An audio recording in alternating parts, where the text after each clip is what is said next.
আসসালামু আলাইকুম ভাই। ওয়ালাইকুম আসসালাম ভাই, কি অবস্থা ভাই? তোমার দেখাই পাওয়া যায় না, ভালো থাকো ভাই। তুমি কি আছো ভাই? আছি ভাই, ভালোই। আছো ভালোই? হ্যাঁ, এই তোমারে তো ভাই না আমি, তুমি থাকো কোনো? আমি তো ভাই আছি তো ভাই তোমার কাছাকাছি ভাই, তোমারই তো একবারে যাই না, কারণটা কি ভাই? তুমি রাইতে থাকো কোনো? আমি তো ভাই রাইতে ঘরেই থাকি, তুমি? আরে ভাই রে, আমি যেন থাকি রে ভাই। হ্যাঁ ওই যে চুলার মধ্যে পাক করে না, হ্যাঁ হ্যাঁ হ্যাঁ, পাক করে।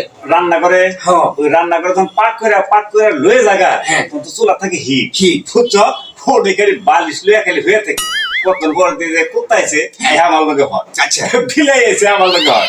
কিন্তু ভাই হ্যাঁ। শিয়াল আহে আয়া খালি ফুচি দেওয়া দেখে, দেখে যখন দেখে তিনজন, তখন জায়গা নাই আর থাকবারও বাও নাই। তাহলে ভাই এই শীতের মধ্যে তোমার বুদ্ধিটা আমার নেনাবো, কারণ এই ঘরে অনেক শীত, রান্না করে থাকলে এই যে চুলা হিটে গরম হয়ে যায়, তাই না? হ্যাঁ। ওই করে হইলে তো আর আমার শীতে কোনো দরবার নেবো না, তাই না? হ্যাঁ। তোমার বুদ্ধিতে আমার চলে নেবো ভাই ভাই শিয়াল